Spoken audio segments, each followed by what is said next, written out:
Hello,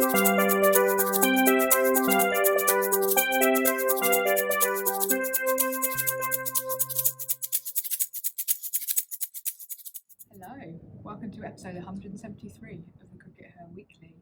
We are at the Ageas Bowl, as you can see behind us, and Australia have just retained the Ashes. They have gone 8-6 up on points, I believe. To be honest, I'm completely shattered, so I'm probably going to get some of the details wrong, but the point is they won just about. Despite Nat Silver-Brunt hitting 100, she couldn't quite manage it. You'd think it was 15 runs off the last over and then 5 off the last ball. There was a moment there when she hit that last one where I thought, this is going over the rope, and of course it wasn't, and it was just a single. And she looked a bit exhausted at the end, much like we are, Sid. What did you make of it all today? Well, I mean, Nat Silver-Brunt was the star of the show very much, but for the third time in her career, she's the only woman to have 3 times hit 100 in an ODI and to have come out on the losing side, and all 3 times against Australia. So she did it again today. We were right at the end. We were remembering the eliminator from the 100 last year, weren't we? Where Nat Silver-Brunt right at the end also hit a load of runs right at the end in that eliminator, just out here, and she so nearly got the Trent Rockets over the line in that case as well, but England just fell short, and it's all about the small margins, isn't it, Raf? That England got really close, but Australia just made those small margins count just enough, didn't they? Well, they did today, but I don't think that's necessarily been the story of the series. Perhaps that's something to reflect on in a minute. Obviously, one of the questions that a lot of people are talking about, and I'm sorry, Sid, because I know she's a fan favourite of yours, but Lauren Bell bowling that last over and getting tonked by Georgia Wareham. It was difficult to watch. Was that the moment that turned the game? Was that the moment that turned the series, maybe? Or was that a bit harsh? Well, no, I think full credit to Georgia Wareham in that case. I'm not sure that Lauren Bell did a whole heap wrong. Maybe you could argue that a couple of the deliveries weren't perfect, but they weren't. She didn't send down five or six full tosses. They were mostly reasonable deliveries, but Wareham was clearly in the mood, and she can hit those big shots. She's already shown in this series. She showed in the T20 series that she can hit big at the end. She's riding her luck, but that's what you need to do in that final over. And she coming in as Australia's number 8, I think. She did that. That's arguably again one of the differences. So Sarah Glenn coming in a similar point. I think Sarah Glenn came in at 9 actually rather than 8. But she was very much just looking to try and get off strike and just try and keep the ball out. Whereas Wareham was stood big and was like, no, I'm going to hit it out of the ground. And that ultimately, there's another difference. Well, again, that was the difference today. But we saw a few days ago at Bristol, Kate Cross whipping out the ramp shot against Megan Shute, wasn't it? One of the best bowlers in the world historically. So I just feel that England have now lost the Ashes. There's no going back from here. Of course, they could still win the series, but to me, my Guardian piece that I wrote before today's game, which was about this series kind of representing the end of an era of green and gold dominance, I still think that holds true. I know you don't agree with me, Sid. Well, I think that it's like the consequences of the French Revolution, Raf. It's too early to tell. It is 10 years since Australia have lost 4 games on the trot. But let's see where we are in a year's time. This certainly could be the start of a change in the guard.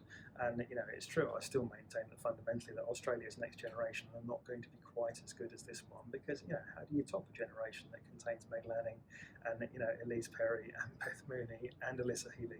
They're not going to be able to quite top that generation. But I still think there's a good chance that we're looking back in 8 years' time and seeing that Australia have won another 3 or 4 World Cups.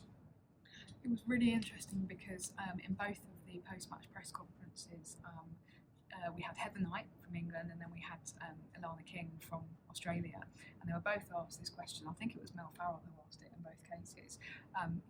Do you think that you are now do you think that the gap is closing between Australia and England? Because obviously very much we've talked about there being this gap, and in the last couple of women's Ashes in particular, that gap has been very apparent, with England really struggling to get any points on the board at all. So do you think that the gap is closing? Guess what Heather Knight said? Of course, she said, yes, it is closing. I really feel like we're going toe to toe with Australia.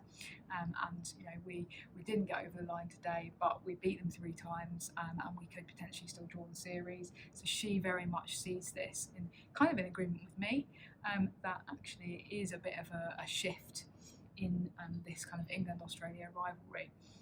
Alana King, on the other hand, says no. She doesn't see it as having closed the gap at all. She actually said, you know, basically we still think that we're just as far ahead as we were 6 months ago or a year ago or whatever, and that you know, basically anybody who thinks that we're not the side that we once were is just wrong. So I thought that was very interesting, and a kind of contrast in those two, in the perspectives of the two teams. Yeah, well, I mean, I think I agree with Alana King in that case, but you know, we'll find out over the next year or so, and we'll see that if, you know, Australia's, you know, kind of bubble has been punctured. Maybe it has. Maybe you'll prove to be right, Raf. Well, we've still got one match of this Ashes to go at Taunton on Tuesday. Kind of looking forward to it being over in a way because I'm so exhausted. But obviously, it's been a brilliant series. I guess in a way, that's one of the things that's made it so tiring, though, is that you just can't predict what's going to happen. You never quite know which side is going to get over the line, and that obviously presents its own challenges for us as journalists. Certainly presents a challenge for any journalist that's got to file a report for the Guardian on the dot, Raf. And yeah. I did turn to you shortly, you know, about 5 hours left, and said, you know, are you doing the rewrite yet? And you were like, yeah, maybe I need to think about the possibility of England winning. And yeah, they did get close. I mean, it's important, you know, that, you know, to understand that, you know, although I'm saying that I think that Australia, you know, are likely, I reckon, to maintain, you know, a lead, if perhaps not the dominance that they had in the previous generation. But, you know, it is a fantastic achievement by Heather Knight and her team to have got to this position, because everybody, and by everybody I mostly mean me, and me, we wrote them off. Yeah. We said that they weren't going to be able to get anything like this. But we thought that, you know, Australia would win the series 16-0.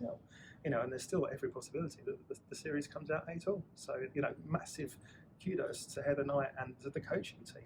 Now, you know, you think it's very much to do with the coaching team, don't you, Raf? Well, that's what they've all been saying. They've been saying, it was interesting that Amy Jones said in the press conference yesterday that actually there was this point in the West Indies in December.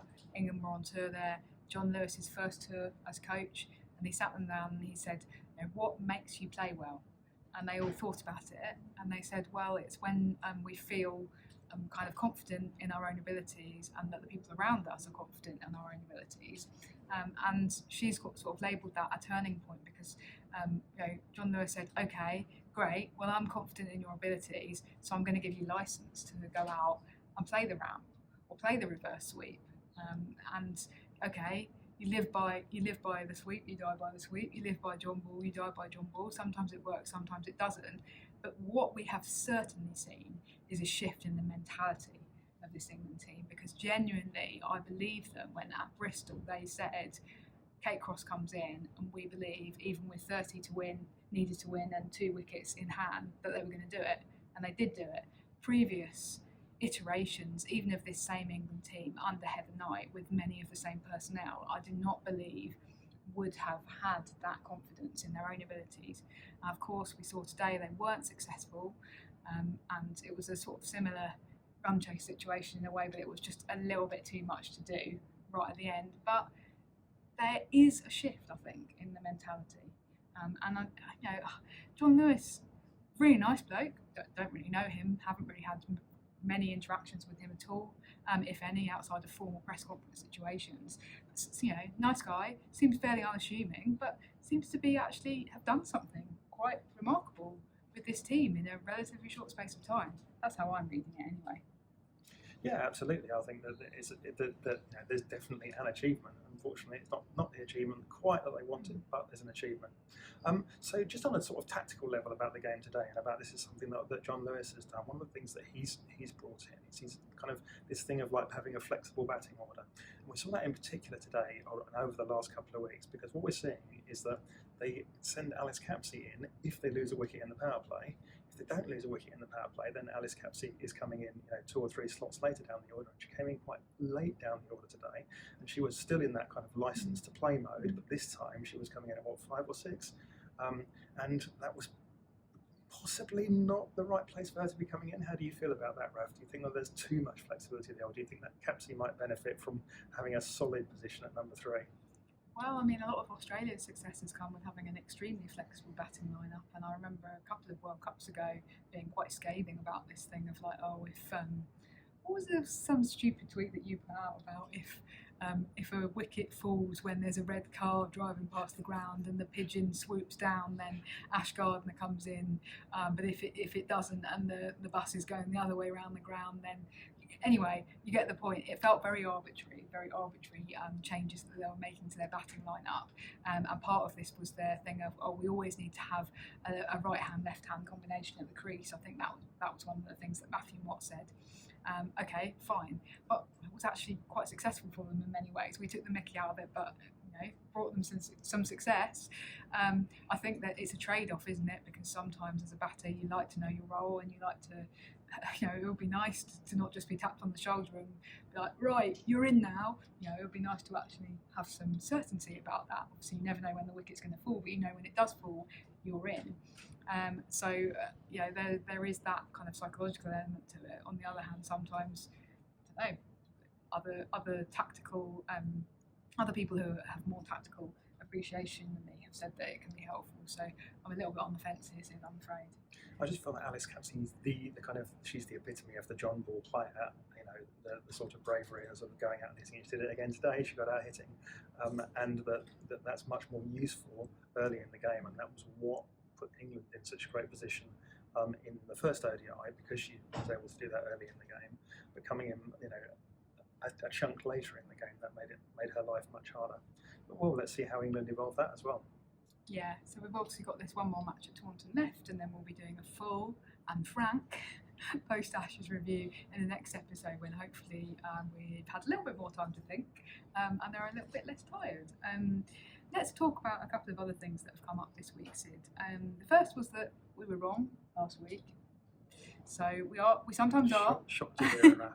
We sometimes are wrong, and thanks very much to Jack Rule for pointing out that our conversation about the schedule for next summer actually omitted a very important element, because we were talking about the fact that England didn't have any home fixtures in September because we thought they were going to try and organise something perhaps in India ahead of the World Cup in Bangladesh, which is scheduled for late September, October. Jack Rule points out that according to the ICC's Future Tours programme for women, England are actually due to play Ireland in Ireland next September. I did check, and Jack, you're absolutely correct. So well done. Thanks for picking us up on that. That's right. So that'll be interesting. Still an equally busy schedule. Don't know if we're going to manage to make it to Ireland, but we could have a good go. it's less far to go than some of the bilateral series that England play. Jack did also ask a question, Sid, because we did talk about the schedule for next summer, and he says, what are your feelings about it being very localised and not spread across the country? So, for example, 4 T20s v New Zealand, all in the southeast and London in a week, plus a 5th in Southampton here. He says it doesn't feel right. So, any thoughts on that? I have thoughts. Yeah, I think he has a point, and I think that we do owe the North something. But I think the fundamental constraint here is now a financial one, that they needed to squash a series into quite a short amount of time. They didn't want to have the players having to do 13-hour bus journeys, so they have to kind of compress that and make that work financially, and make it work in terms of the time constraints to allow them to get around all those grounds in such a short space of time. But ultimately, at some point, we'd love to see them play a bit more in the North as well. I would, because it's more travel for us, Sid. If we're selfishly inclined. No, I think yeah, it's. I was thinking about it from a fan perspective as well, because one of the things that we saw when we did the research into the 100 is actually that people talked about this ability to be able to earmark a week in the summer during the 100 and go, okay, I'm going to go to those matches and they're all near me and I can get to all of them and I know I can get between them easily. For example, teachers in the summer holidays. Now, of course, you don't have that outside of the summer holidays, but you do have like a more fan-friendly schedule in the sense of, okay, I'm going to take a week off work and I know that I've got minimal travel to do between the matches. So that could potentially be a rationale for this kind of schedule. But of course, then what you need to do is really rotate the schedule. You need to have one time where you have a series like that in the south, one in the north, one in the Midlands. Probably people in the north are thinking, well, hang on, we're not just in the north is quite big. So we have one in the northwest, one in the northeast, etc., etc. So actually, you need to then spread those sort of spread the goodies. Yeah, exactly. So that's the answer to that. But thank you very much for that, Jack. And finally, this week, Sid, big announcement from the ICC. Huge, potentially. They have said that from now on, going forward, there's going to be equal prize money for ICC men's and women's tournaments. Now, I understand that this is actually effective immediately. So the next ICC tournament is the Men's 50 Over World Cup, if I'm correct, which starts in October this year. I read that somewhere. I have no idea what the men's schedule actually looks like normally. And next year, in 2024, there is a Men's T20 World Cup and a Women's T20 World Cup. So, very interesting announcement this.